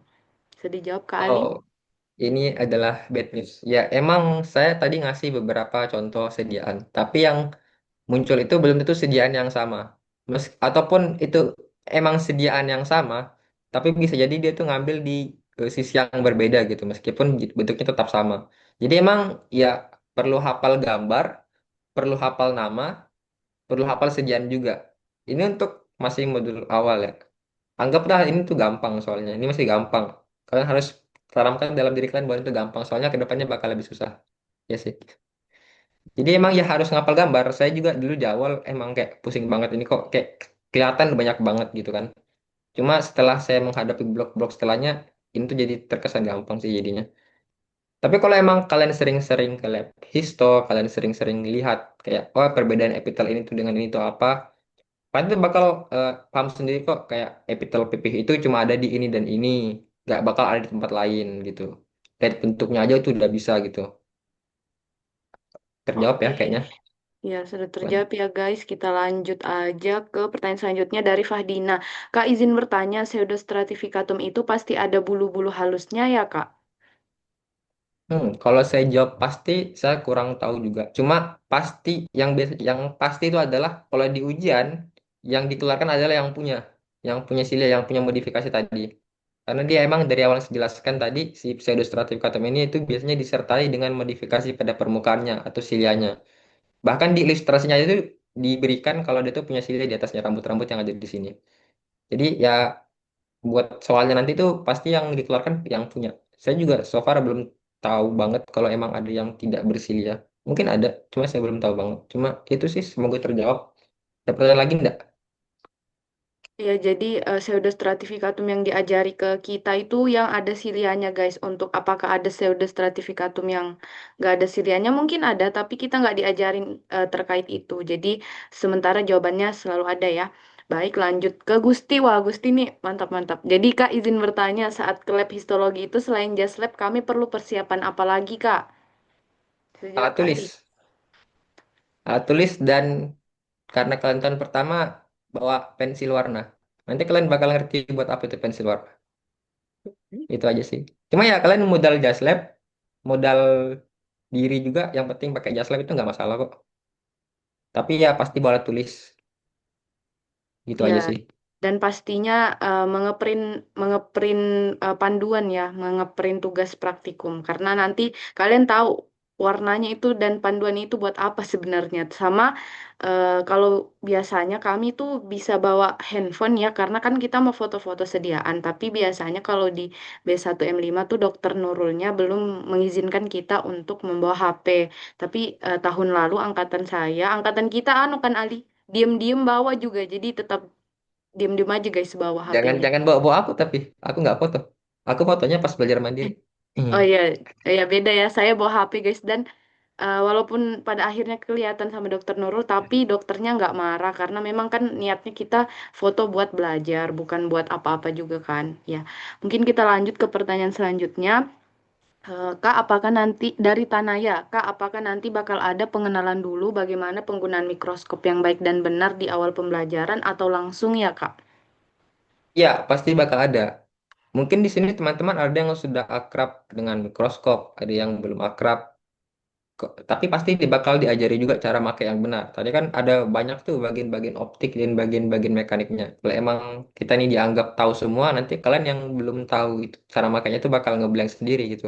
Hmm. Jadi pasti bakal diajarin kok cara pakai yang benar. Asal ya kalau kalian pernah lihat orang itu pose-pose pakai mikroskop ya emang nggak jauh-jauh banget. Asal kalian nggak apa-apain, kalian nggak lempar itu, asal kalian nggak lempar ya nggak bakal dimarahin lah. Ya, betul. Nanti bakalan pengajarnya kayak Dokter Nurul atau Ibu Rizka itu bakalan keliling, guys. Jadi kalian juga bisa dibantu kalau misalnya ada kesusahan, bisa langsung Ibu minta tolong atau dokter ini seperti apa. Jadi bisa langsung bertanya. Kemudian dari Rasya Dava, cara akrab Aduh, sama Pak Hasan gimana, Kak? ini anak LO ku nih. Cara akrab sama Pak Hasan gimana? Ya sering-sering ke Lepisto. Beliau itu biasanya datang pagi ya guys ya. Kalian itu biasanya datang kalau kalian ada teknik yang datang pagi pakai masker ke kantin, terus beli air doang biasanya terus hilang ya biasanya itu Pak Hasan. Akrab doang kalian sama dia. Kalian kayak minta nomornya boleh itu kayak Pak, kapan saya bisa belajar mandiri gitu. Jadi kalau misal kalian ada jam kosong, misal kalian nggak ada kuliah, nggak ada apa, terus kalian mau pakai buat belajar histologi misalnya, ya kalian datang ke Lepisto, kalian cek kekunci apa enggak. Kalau nggak kekunci, kalian masuk aja cari pasan di situ Pak, izin belajar mandiri di situ. Nanti kalian bakal tulis absen doang. Kalian kalau setahu saya kalau belajar mandiri itu nggak perlu jas lab, tapi ya usahakan bawa ya buat lihat-lihat nanti bakal dikasih kok sediaan preparat kita ada 100 biji di situ tinggal pakai aja asal kalian nggak ngerusak di situ nggak bakal dimarahin sih beliau kok orangnya friendly loh orang tendik paling friendly di FK ini sangat membantu kita Ya, meskipun benar dia sih, nggak Kak. bakal nge-spill soal karena nggak boleh Ya, ya betul. Jadi Pak Hasan itu santai aja, guys. Kalian kalau ngajak-ngajak ngobrol juga tuh diladenin sama Pak Hasan, tapi tetap sopan. Terus kemudian langsung menjawab pertanyaan dari Tanaya juga. Apakah perlu membuat surat untuk belajar mandiri di lab nanti, Kak, seperti di lab anatomi? nah itu tidak perlu ya kalian itu cuma perlu datang datang kalian isi isi presensi doang biasanya kalau lab anatomi itu emang kalian lebih ribet soalnya kalau apalagi kalau kalian pinjam kadaver itu kan takutnya kalian ke apa-apaan itu kadaver yang jelas tidak boleh. Kalau saya yakin kalian sudah mungkin ada yang ditegasin sama dokter Daniel kalau nggak boleh. Ya, betul. Ya, jadi nggak perlu surat ya, guys. Karena kan kalau histologi itu preparatnya kecil-kecil dan ada di dalam satu box. Jadi gampang dikeluarin. Kalau kalian ke anatomi kan Foto. Dan minjem, emang ya. ini kan bukan aset. Kalau histo kan ya kalau emang kalian ngurus gitu. Iya, jadi iya bener. Kalau anatomi kan preparatnya gede ya, kadaver. Jadi kalian harus ngomong jauh-jauh hari supaya tendik di sana bisa nyiapin. Jadi kalau di histo langsung aja ngomong ke Pak Hasan dan jika memang lagi kosong biasanya bisa langsung masuk. Terus dari Akila izin bertanya Kak, di sediaan vesika urinaria itu ada panah hitam itu bagian dari sel atau tanda panah Kak? Bisa dibuka mungkin Kak Ali yang vesika urinaria tadi? Yang ini ya, yang bagian hitam ini ya. Nah, ini adalah jarum. Tadi saya sudah jelaskan. Oh iya. Itu jarum yang dipakai buat nunjuk. Jadi kalau kalian lihat kalian masuk ke lab histologi, itu tuh kalian nggak mungkin dapat gambar polos gini doang. Karena kalau kalian ngelihat lewat si lensa okuler tadi, dia pasti punya jarum kayak gini. Jarum kayak gini tuh yang buat nunjuk pas ujian. Misalnya kalian ini lagi ujian, terus jarum ini tuh nunjuk si sel yang ini, sel payung ini tadi, ya kan? Kalau emang nggak ada si jarum ini tadi, kalian tuh nggak, misal nih, cuma ditunjukin gambar polos doang yang lingkaran ini tanpa ada jarum. Terus ditanya, sel apa yang ini tunjuk? Nggak bakal bisa kalian jawab kan? Makanya perlu si bagian jarum ini, jarum hitam buat nunjuk tadi. Itu ada semua di kok di mikroskop, cuma emang di beberapa gambar yang saya pakai itu nggak diperlihatkan. Penjelasan itu buat nunjuk, pasti kalian akrab lah sama jarum ini nanti, gitu. Oke, terima kasih sekali. Kita lanjut ke pertanyaan selanjutnya dari Gusti. Kak, nanti histologi ini ujiannya praktikum, lisan, atau tes, Kak? Sejauh ini, Kak, yang paling sulit. Oh ini pertanyaan yang berbeda. Mungkin dijawab dulu, Kak. Ujiannya apa nih? Praktikum, Kak, lisan, atau tes? Ujiannya itu tidak ada lisan ya. Ujian itu adalah praktikum. Untuk skema gimana cara ujiannya itu gimana? eh, Bisa nggak sih gambar di sini? Bisa ya? Oke, silakan. Boleh, boleh, Wih, boleh, boleh. wih, bisa, wih, keren ya. Nah, misalnya saya gambar ya ada berapa bulatan di sini. Hehe. Kemudian ya ini garis nggak jelas. Nah, kita katakanlah empat bulatan yang saya gambarin itu adalah mikroskop ya kan. Ada mikroskop satu, mikroskop dua, mikroskop tiga, dan mikroskop empat. Nah, di masing-masing mikroskop ini itu mereka punya soal yang berbeda dan soalnya itu biasanya bercabang A, B gitu. Ini nama selnya apa, atau epitel apa, kemudian sediaannya apa. Nah, kemudian ya misalnya ada 4 soal deh. Nah, kemudian kalian itu nanti saat semua satu angkatan kalian itu bakal ya katakanlah kalian itu bakal baris gini. Baris di sebuah baris lurus nanti di depan Lepisto. Nah, orang nanti ujian Lepisto itu adalah ujian yang pakai kayak stase gitu ya. Ini katakanlah ini orang ya, meskipun nggak mirip orang, anggaplah ini orang gitu. Nah, jadi kita katakanlah bel pertama bunyi, bel satu bel bunyi, kring kring itu nanti bakal ribut dan bakal bikin kalian trauma kalau kalian dengar pertama kali. Nah, maka si orang ketika bel pertama bunyi, maka si orang ini masuk orang pertama ini masuk ke mikroskop nomor satu. Dia bakal ngerjain soalnya di sini dan kalian cuma punya waktu 40 detik di masing-masing soal yang bercabang itu. Jadi kalian harus lihat, jadi dalam rentang waktu 40 detik itu kalian harus bisa lihat ini tuh epitel apa misalnya, dari sediaan apa, dan mungkin ditanya strukturnya struktur apa, dan kalian tulis. Tadi tulisannya itu kan harus sesuai kaidah lagi. Emang agak ribet ya kalau di awal ini. Emang agak panjang lagi kalian harus tulisnya. Jadi emang harus muscle memory lah untuk nulis tadi tuh. Nah, kalian 40 detik kemudian belnya bunyi lagi. Itu ribut tuh. Kring. Nah, si orang nomor satu tadi yang sudah di nomor satu dia bakal pindah ke nomor dua dan orang yang di belakangnya bakal pindah ke mikroskop nomor satu. Dan ini bakal terus-terusan sampai kalian selesai. Jadi ini tuh bakal stase dan emang ya tidak ada kemungkinan buat kontak di sini. Makanya harus belajar teman-teman. Nah, ada juga ujian histologi yang pakai CBT ya, yang pakai komputer, di mana kalian cuma bakal ditunjukin gambar dan kalian pilih opsi yang benar. Ini tuh untuk beberapa preparat atau sediaan yang emang kita tuh nggak sediakan dengan jelas atau emang perlu mikroskop yang lebih bagus. Karena mikroskop yang kita punya itu bukan yang bagus-bagus banget, yang penting bisa dipakai gitu. Tapi mostly itu bakal praktikum. Kalau untuk tulisan itu nggak bakal ada sih. Ini ada lagi nggak pertanyaannya nih? Kita selesaikan semua pertanyaan ada di sini. Masih banyak ini Kak, bentar ya. Eh, Boleh, boleh. Mana sih tadi Gusti? Oh ini. Sejauh ini Kak yang paling sulit dan ribet untuk diingat apa Kak? Dan bagaimana ngingetin semua jaringan begitu? Dan ini sama dengan pertanyaan di bawahnya dari Atifa yang tersulit selama belajar histologi. Mungkin bisa dijawab Kak. Jaringan yang susah dihafal dan apa sih yang paling sulit selama belajar histologi itu? Ke epitel ini, kalau untuk epitel itu tuh kalau karena kalian ini mungkin masih pertama ya, masih belum terpapar sama sekali, itu mungkin masih kerasa sulit banget. Sama saya dulu juga nganggapnya memang ini sulit banget. Tapi makin lama semakin sering kalian lihat preparat, kalian belajar itu ya nggak jadi susah. Kalau untuk so far yang paling susah di saya itu apa ya? Bingung juga sih. Oh, B6M2 mungkin. Ya blok 6 itu 10 lapis retina kalau nggak salah. Tapi itu bisa aja sih, karena warnanya beda-beda semua. Itu emang nggak ribet, cuma hal tersulit selama histologi itu ya ujiannya itu, kalian kan banyak banget nih, 140 sekian. Kalian tuh kalau nunggu giliran kalian di lab histo itu ya capek. Aku malas nunggunya. Jadi kalau emang kalian bisa maju paling depan, kerjaan paling paling awal, cepat pulang juga. Gitu. Nunggunya itu yang bikin lama. Itu aja sih. Oke, Cuma hal tersulitnya itu, kalau kalian mau belajar aja nggak sulit kok. Kalau kalian belajar. Ya sih. ya Ada lagi eh, pertanyaan? mungkin saya juga izin menyampaikan hal yang tersulit dari belajar histo itu kalau dari aku ya bedainnya gitu loh. Maksudnya kan semuanya pink gitu loh guys. Kalau kalian ini memang di gambarnya kali ini yang foto-foto bagus, tapi kalau kalian udah ke labnya itu pink semua. Jadi banyakin berlatih sih. Karena yang sulit itu ngebedainnya karena semuanya pink, ilmu pink itu sebenarnya histologi itu. Oke lanjut dari Gusti lagi nih Kak. Kak kalau tidak salah itu yang ada sel payung, sel raket, dan sel satu lagi itu saya lihat mirip semua Kak.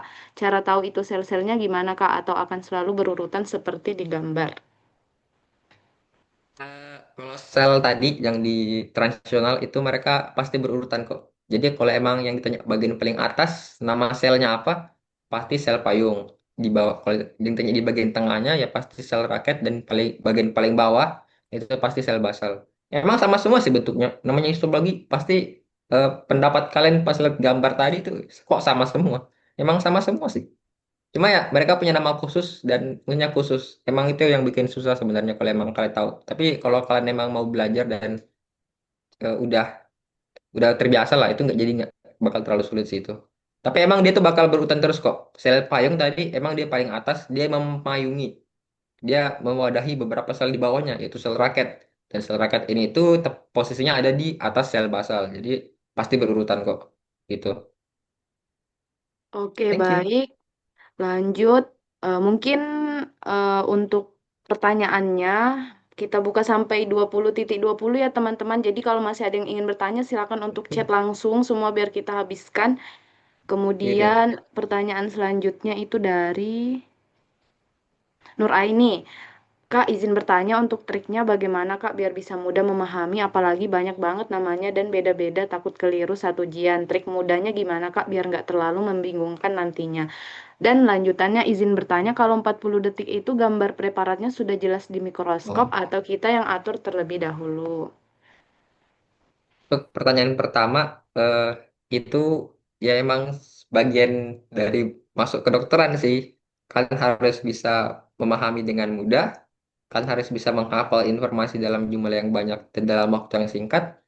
Ya emang kalian bakal dipaksa kayak gitu sih, bukan cuma histologi doang. Anatomi juga, kalau ke atas-atas tuh kayak gitu. Sering-sering lihat preparat, serius. Jangan cuma baca teori, jangan cuma baca penjelasan kayak squamous itu pipi, kubat itu kubus. Kalian harus lihat sendiri. Kalian tuh cari kayak pipi itu ada di mana, kubus itu ada di mana. Nanti itu bakal tertanam sendiri dalam kepala kalian kayak, oh ini tuh bentuknya sudah pasti silindris. Berarti udah pasti cuma ada di beberapa sediaan doang. Misalnya ada di vesika urinaria, ada di usus halus gitu. Emang harus sering berlatih sih, harus sering lihat-lihat. Saya kalau nggak salah punya flashcard nanti. Kalau emang saya niat buat bikin, saya coba bagi kalian deh flashcard tentang B1 yang 5 ini itu bisa dipakai nanti kayaknya. Nah, kemudian pertanyaan selanjutnya itu 40 detik. Apakah gambar prepnya sudah jelas? Ya sudah jelas. Sudah jelas, harus sudah jelas dan tidak boleh dirubah. Biasanya tuh klien itu cuma bisa lihat di lewat lensa okuler doang. Itu sisanya itu bagian mikroskop itu bakal diisolasi semua supaya kalian nggak bisa gerakin. Kalau misal kalian gerakin nanti misal merubah fokusnya, kasihan teman kalian yang di belakang pas kalian pakai mereka nggak bisa lihat dengan jelas jadi ya kalian cuma perlu lihat doang kok. Udah jelas itu udah bakal jelas dan fokus banget meskipun kadang nggak terlalu kelihatan cuma itu bisa kalian lapor intinya bakal jelas dan jangan dirubah. Emang mungkin bisa dirubah, yang bisa dirubah itu mungkin posisinya tapi bukan fokusnya. Tapi kalau untuk di bagian iklan ini itu sudah bakal di fix semua, bakal diisolasi semua. Dan jangan coba-coba rubah ya, kalian tuh bakal menyusahkan teman kalian yang ada di belakang gitu. Ada lagi nggak pertanyaan? Em, oh ya, boleh nambahin ya Kak Ali. Jadi ya nggak boleh diubah ya guys, itu udah diatur dan biasanya kalau sudah mau diatur kalian udah nggak bisa belajar mandiri Hamin 1 hari sebelum ujian. Jadi usahakan belajar mandirinya sebelum 1 hari sebelum ujian itu. Kemudian untuk posisi antrian histologi itu gimana ya Kak Ali? Apa sesuai absen atau tidak? Bisa dijelaskan? Itu tuh kadang sesuai absen, kadang enggak. Saya juga nggak tahu kenapa ya. Mungkin suka-suka moodnya eh, yang ngasih kuliah, dokter siapa yang ngasih kuliah atau suka-suka Pak Hasan. Kadang bilangnya sesuai absen, tapi nyatanya eh, berhambur juga. Kalau emang gitu kalian ya usahakan paling depan aja sih biar cepat lihatnya dan cepat pulang. Soalnya kalau kalian nggak gitu nggak lama pulangnya nanti. Saya tuh nggak Ya, suka banget kalau disuruh nunggu di dalam. Itu agak panas, apalagi kalian ini banyak banget ya, lebih banyak dari angkatan saya gitu. Ada ya lagi benar. pertanyaan? Em, dari Reva. Reva ya, iya. Kak izin nanya, kalau penulisannya itu cukup mengikuti urutannya aja, gimana? Kak izin tanya, kalau penulisannya itu cukup mengikuti urutannya aja nggak ya? Apakah ada kaidah penulisan kayak harus digarisbawahi atau kapital di huruf pertama kayak binomial nomenklatur di biologi? Oh, ini yang Carolus Linnaeus itu ya, biologi itu nih. Ini tuh nggak ada kaidah-kaidah yang kayak gitu ya. Kalian tuh harus cukup ikuti urutannya aja. Kayak ya tesis epitelium, kemudian jumlah lapisannya, jenis epitelnya apa, kemudian kalau dia emang pipih berlapis, apakah dia bertanduk atau tidak. Itu aja sih. Ada lagi? Oke, ada Oke, ada pesan dari Ahmad Ramadan, bisa juga pelajari Halo, panduan Mak. Oke, jadi ada Kak Ahmad ya guys, di sini juga jago banget nih anatomi sama histologinya. Nanti kapan-kapan Benar. kalian bisa nanya ke Kak Ahmad juga nih. Bisa juga pelajari panduan histo yang di lab itu guys, soalnya yang ditampilkan di mikroskop pasti plak ketiplek sama panduan. Iya benar, nanti panduannya tuh disertakan sama Pak Hasan di depan, kalian foto-fotoin aja semua, karena biasanya ujian juga pasti ngikutin struktur yang ada di panduan. Kemudian dari KAD, ada juga dari KAD nih guys, anak SPK juga. Kalau ujian ngambil posisinya paling depan aja, kalau udah di belakang keburu ngantuk. Dan juga pasti kalian bakalan lebih deg-degan dan lupa, jadi mending di awal aja guys. Terus Setuju. oke lanjut. Pertanyaan terakhir mungkin ini ya dari oh Boleh. ya mungkin pertanyaan terakhir dari Gustian. Kak, ini kan kita bahas jaringan epitel ya, Kak. Terus pas di awal ada disebutkan ada 4 jaringan, yaitu muscle, nervous, epitel, dan konektif. Keempatnya itu sudah termasuk dengan sekaligus yang Kakak tunjukkan tadi, kah, Kak? Kan di jaringan epitel ada tata cara penamaan untuk ketiga jaringan yang lain, bagaimana ya, Kak? Untuk empat jaringan dasar tadi, yang ada jaringan otot, jaringan saraf, jaringan konektif atau jaringan ikat, dan jaringan epitel, itu yang tiga tadi itu nggak usah kalian pelajari dulu ya. Jangan mempersulit diri kalian karena yang sekarang sudah sulit. Cukup belajar yang epitel saja. Ya, Untuk yang betul. connectivity ini mungkin kalian bakal lebih dekat pelajarinya karena itu ya jadi jaringan pengisi. Cuma yang lainnya ini nanti kalian bakal pelajari kok. Apalagi yang nervous atau muscle itu jatahnya blok 6. Jadi jangan mempersulit diri kalian sekarang. Nah, kemudian kalau untuk ketiga jaringan tadi itu memang ada tata caranya sendiri. Kalau ini misalkan tadi saya jelaskan, Textus itu adalah jaringan, Textus epithelium adalah jaringan epitel. Begitu juga dengan yang lainnya, kayak kita bahas otot jantung misalnya, Textus muscularis gitu, muscularis cardiacus dan segala macamnya gitu. Cuma ini kalau untuk yang jaringan lain itu nggak bakal kalian terlalu fokus ke cara penulisannya juga, karena ya kita tuh diharapkan udah at least udah tahu cara penulisan yang benar itu gimana. Jadi ketika kalian ujian di blok-blok seterusnya itu nggak harus ngikutin selalu tata cara penulisan yang tadi gitu.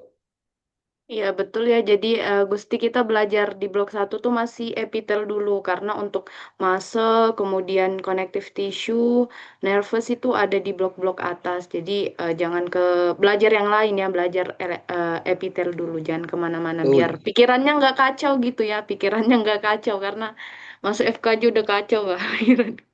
Oke, tips dari Kak Ahmad nih, jangan di belakang-belakang kalau ujian Dix. Biasanya mikroskopnya udah diputar-putar sama orang-orang iseng. Salah yang ditunjuk ya salah jawabnya. Benar, jadi di awal itu persentase untuk mikroskopnya bergerak ke struktur lain itu sedikit guys. Jadi mending di awal sih. Benar kata Kak Ahmad guys, ingat tuh. Terus dari Gusti, baik terima kasih banyak Kak sudah menjawab banyak pertanyaan saya. Dari Rasya, wah parah banget itu kayaknya iseng. Iya bener, memang iseng mau bikin orang nilainya jelek gitu guys. Oke, Kamu jangan untuk sesi kamu jangan gitu ya Rasa, jangan jangan iseng ya Rasa. Oke. jangan iseng ya guys. Kalau jadi satu angkatan harus solid, harus saling membantu. Di FK nanti masuknya bersama, keluarnya bersama, sama-sama jadi dokter aja kok semua nanti. Oke, mungkin Tuh. untuk sesi pertanyaannya sudah saya cukupkan, tapi jika nanti ada ingin bertanya lebih lanjut, bisa chat ke Ali aja, nanti nomornya ke Ali disertakan di PPT, bisa kalian hubungin atau bisa menghubungi saya sebagai tim Kalkaneus jika ada pertanyaan dan bisa saya teruskan ke Kak Ali. Mungkin bisa dilanjutkan Kak Ali untuk sesi tanya jawab, bukan sesi tanya jawab, untuk kuis kita. Jadi ada kuis juga guys yang kita sertakan untuk menguji pemahaman kalian apakah sudah paham terkait materi yang disampaikan atau belum. Mungkin saya serahkan kepada Kak Ali untuk bisa memulai kuisnya. Ini adalah kuis berhadiah untuk mengetes eh, short term memory kalian. Masa kalian lupa short term memory itu apa? Ada yang tahu ini apa nggak? Jenis epitelnya apa dan sediaannya ini apa? Tolong Rani bantu lihatkan dong Resen. Nggak bisa lihat aku. Kayak bisa raise hand atau bisa jawab di kolom komentar. Nanti kalau yang banyak benar-benarnya ini ada hadiah menarik ya dari SPK, dari tim Kalka dan juga Kak Ali. Ayo guys dijawab di kolom chat boleh, raise hand juga boleh. Silakan. Ada yang masih ingat nggak? Ini jenis epitel apa dan ada di sediaan apa? Nah, ini jenis epitel apa guys? Nggak harus sesuai penamaannya dulu kan Kak Ali. Yang penting ingat dulu ini epitel apa sih? Iya, Kalau sekarang nggak harus sesuai apa namanya. Yang penting kalian tahu ini epitel apa dan jenisnya apa, ada di sediaan apa. Wis, dari Fajar Yoga. Wih, cutting 25 nih, Kak. Silakan Wih. Fajar boleh on mic. Hadir Kak, izin Kak. Eh saya Fajar Yoga Pratama dengan NIM 25100 Udah, nggak usah nim, 16023. nggak usah nim. Oke, siap Kak. Kita santai Untuk aja ya jenis guys, nggak perlu formal. Dibikin Oke, Wilma. siap Kak. Iya Kak. Untuk jenisnya Cactus Epithelium stratificatum cuboideum dan sediaannya itu di follicle ovarium Kak. Hmm. Oke. Apakah betul? Kita Ini lihat tuh ada dulu yang ya. jawab nih Kak, dari Nur Aini, sedian folikel jenisnya stratit. Terus dari Deanita, Textus epithelium stratificatum cuboideum, sama sedian folikel ovarium. Oke, jawabannya apa nih Kak? Jawabannya betul, teman-teman. Texas Yeay. epithelium stratificatum cuboideum yang ada di follicle ovarium. Oke, Ini keren-keren follicle guys. primordial. Oke, Oke, kita oke, lanjut ke oke. pertanyaan selanjutnya. Wih, Lanjut, lanjut. aduh, Mak. Dani udah kelihatan tadi ya, kita skip aja, Kangus. Nah, ini aja deh. Ini jenis epitel apa, sediaannya apa, dan lapisan yang ditunjuk ini adalah lapisan apa? Ini tiga nih pertanyaannya. Silahkan dijawab. Ayo guys, bisa raise hand atau langsung jawab di kolom chat. Cepat, cepat, cepat. Ada hadiah menariknya. Ade ini siapa ya? Maksudnya angkatan berapa ya? Oke, mungkin dari Tanaya. Silakan Tanaya, boleh. Baik, Kak, terima kasih. Itu eh, jenisnya Textus Epithelium stratificatum, squamosum, cornificatum, dan sediaannya itu kulit, Kak. Lapisan yang ditunjuk, eh Apa ya itu, Kak? Saya lupa, Kak. Saya tahunya yang dua itu aja. ada yang mau nambahin? Ini lapisan apa yang ditunjuk? Lapisan yang ini. Yang mau nambahin Kak guys, boleh di kolom chat. Kolom chatnya sepi banget ini. Ayo Saya guys, boleh Kakak, ramaikan. boleh Kakak. Oh boleh boleh, silakan Fajar. Sebenarnya lapisan kornu atau tanduknya Kak. Maaf Ya, kalau salah. betul. Bagus, Dari bagus, Nur bagus. Aini ada juga nih Kak, lapisan payung. Nih. Bukan lapisan payung ya. Ini tadi jawabannya tadi si Tanaya betul. Status epithelium stratificatum squamosum cornificatum yang ada di kulit. Lapisan itu adalah lapisan tanduk atau lapisan sel kulit mati. Ini adalah lapisan tanduknya yang tebal banget ini. Epitelnya itu di mana yang di bawah ini, yang tipis doang ini. Yang warna kuning gelap juga. Cuma ada batasnya. Ini sebenarnya mereka punya nama lapisan-lapisan sendiri ya, tapi belum kalian pelajari pertama. Belum kalian pelajari sekarang maksudnya. Ada stratum, corneum, stratum granulosum, dan segala macam. Buat fun fact aja. Ya, kita Oke, lanjut. Nah, ini yang ditunjuk panah nomor pertama. Nomor satu. Ada tadi nih saya kasih. Sediaannya apa dan jenis epitelnya ini apa? Kira-kira ada yang tahu tidak? ini paling pertama tadi guys. Wih, Yoga silakan Yoga. I go. Oh jangan dulu deh, Yoga jangan dulu. Udah 2 kali. Coba yang lain guys, silakan boleh. Siap, salah Kak. Ayo ayo yang lain bisa di chat juga ya. Oke, Atifa Mufida silakan boleh. Latifah. Silakan. Izin nggak izin menjawab, Pak?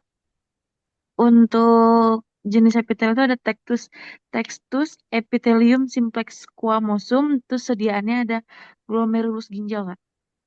Wais. Apakah jawabannya betul? Apakah ada yang Ada mau yang mau menjawab lagi lagi nggak? guys? Ada yang mau menyangka atau tidak? Be- Ada karan nggak ada ya? Nggak ada sih. Oke, apa Kak jawabannya Kak? Jawabannya betul. Textus epithelium simplex Benar. squamosum non cornificatum. Tadi harus dijelaskan lagi sih kalau ini itu tidak bertanduk non cornificatum. Cuma nggak apa-apa, udah benar. Sedianya ada di glomerulus ginjal, udah benar. Oke, Kemudian lanjut. ini tadi nama sel yang ditunjuk dan Nah, sedianya ini. ini ada di mana? Nah, ini Bukan epitel yang pasti. ditanyain. Pasti keluar di ujian sih ini guys. Ini selalu nggak pernah absen. Setuju, setuju, setuju, setuju. Oke, ayo ayo guys. Dari Rasya Dava itu sel umbrella Kak. Ada lagi nggak guys? Yang lain yang lain. Dari Lagi nggak? Yang menjawab ada berapa tuh yang nanya? eh, banyak. Dari Dianita sel goblet. Dari Ajria Nadifa sel goblet. Terus Alamak. banyak yang angkat tangan.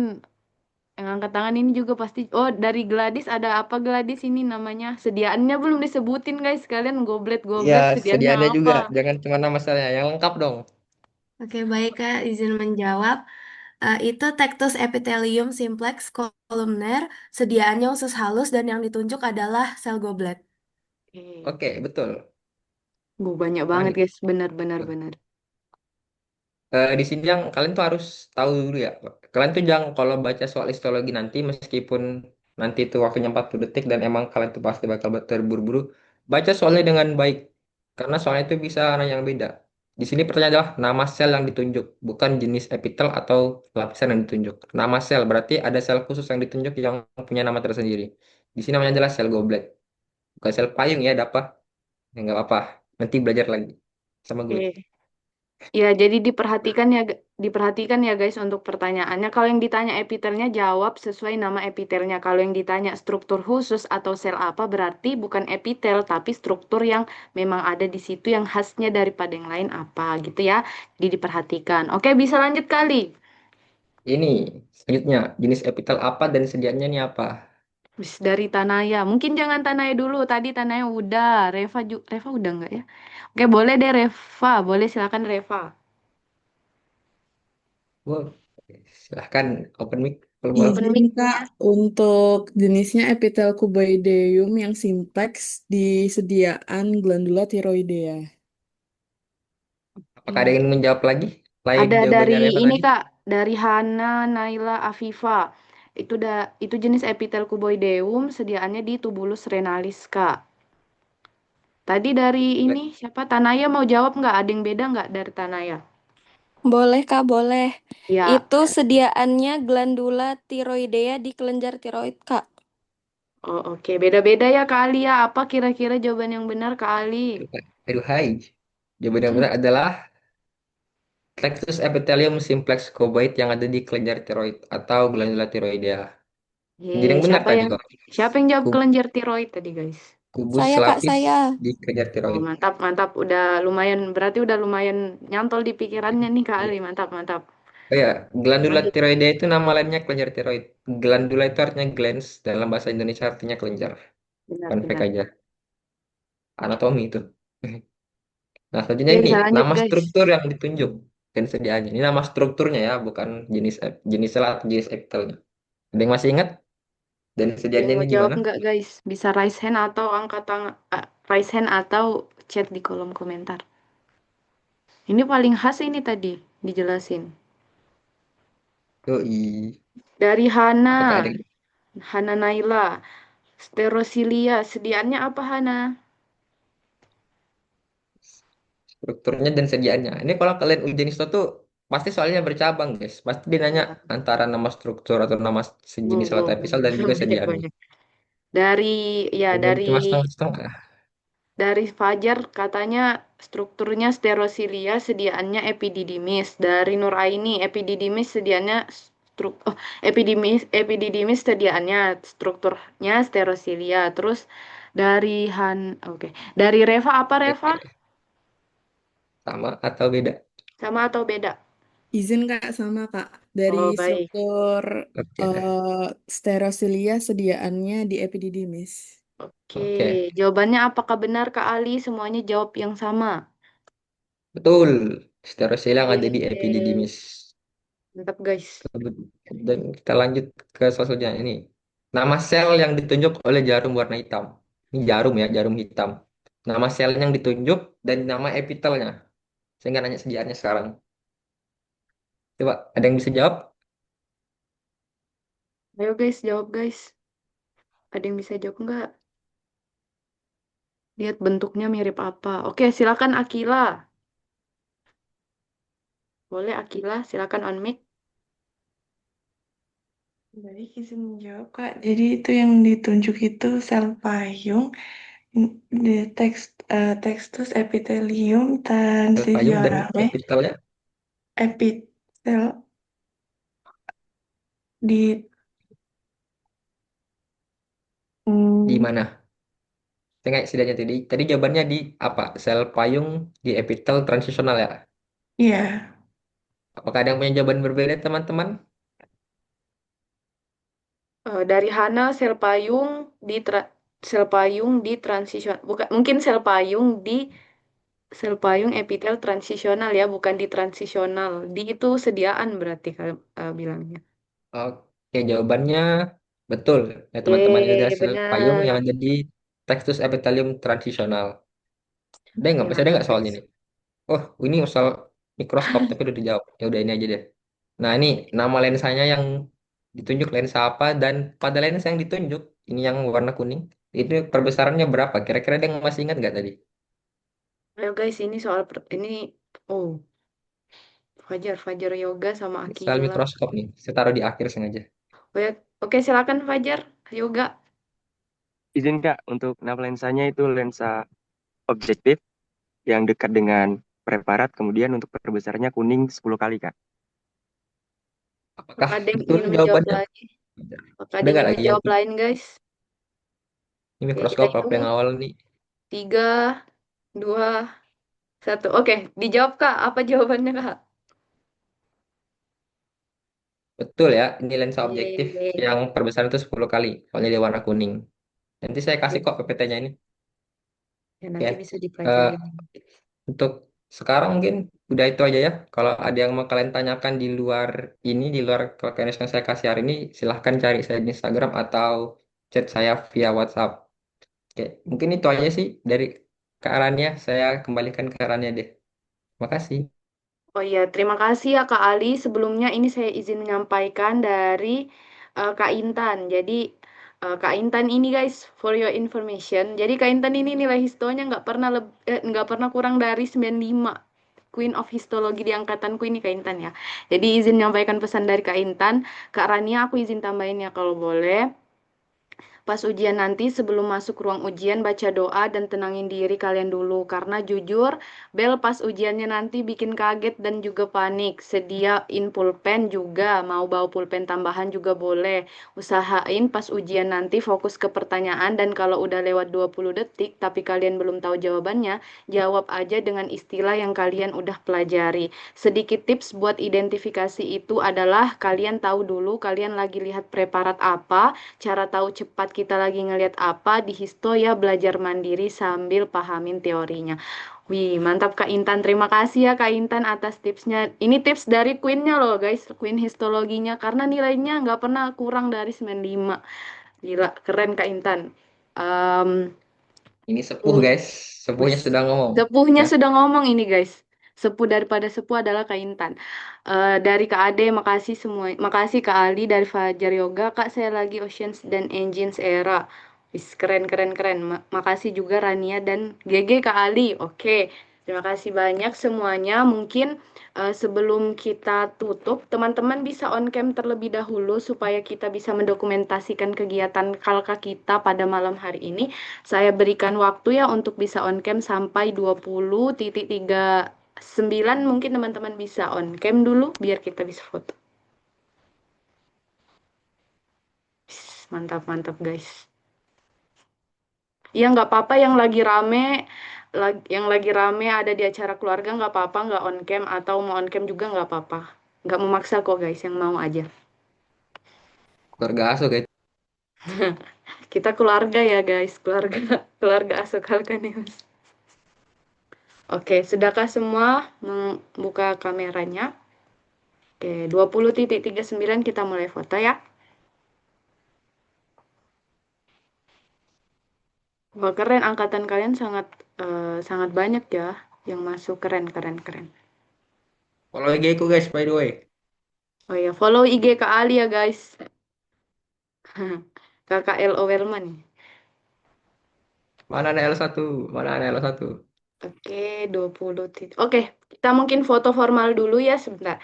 Hmm, kita formal dulu sebentar ya. Oke, ini yang pertama. Terus di slide keempat. Bentar. Oke, slide ketiga.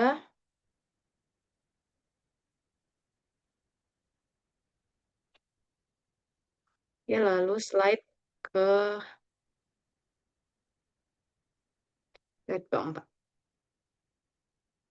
Oke, teman-teman mungkin bisa membuat seperti ini. dua huruf L disambungkan begitu. Oke. Karena ini lambang SPK dan KMM, jadi bisa mungkin seperti ini. Oke, slide pertama.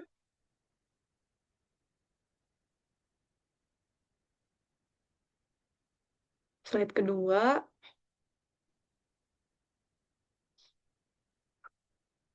Slide ketiga. Oke. Guys, jangan lupa belajar tanggal 15 kalian ujian. Akhirnya kita sudah sampai ya di penghujung acara Kalkaneus untuk histologi, pengenalan mikroskop dan jaringan epitel. Terima kasih kepada Kak Muhammad Fahri Ali dan juga kepada kakak-kakak yang sudah bergabung. Tadi ada Kak Ahmad, kemudian ada Kak Intan, si Queen of Histologi kita, kemudian juga ada Kak Ade tadi ya yang sempat bergabung. Semoga ilmu yang telah dibagikan itu bisa bermanfaat kepada teman-teman yang sudah hadir dan juga aktif berpartisipasi. Semoga apa yang kita pelajari itu membawa kebaikan di masa depan dan juga bisa mengenalkan kalian ke dunia praktikum pertama kalian di FK atau di kedokteran ini. Mohon maaf ya teman-teman bila ada kekurangan selama acara berlangsung. Nanti untuk PPT-nya akan di-share ya oleh Kak Ali, nanti mungkin dikirimkan oleh Yoga atau mungkin adik asuh Kak Ali juga mungkin bisa. Saya juga akan share untuk rekamannya nanti setelah saya konversikan ya. Saya akhiri mungkin. Wassalamualaikum warahmatullahi wabarakatuh. Sampai jumpa di sesi Kalkaneus selanjutnya. Terima kasih yang sudah join. Dadah guys, thank you. Terima Dadah. kasih banyak, Terima Kak. kasih, Kak. Selain ujian, tanggal 15 Oke, ujian, selamat semangat. ujian. Terima kasih, Semoga Kak. dapat 100 ya. Semoga lulus, Amin, semoga lulus. amin. Terima kasih Oke, ya. saya kasih, izin Kak. untuk Makasih, akhirin Kak. ya. Dadah.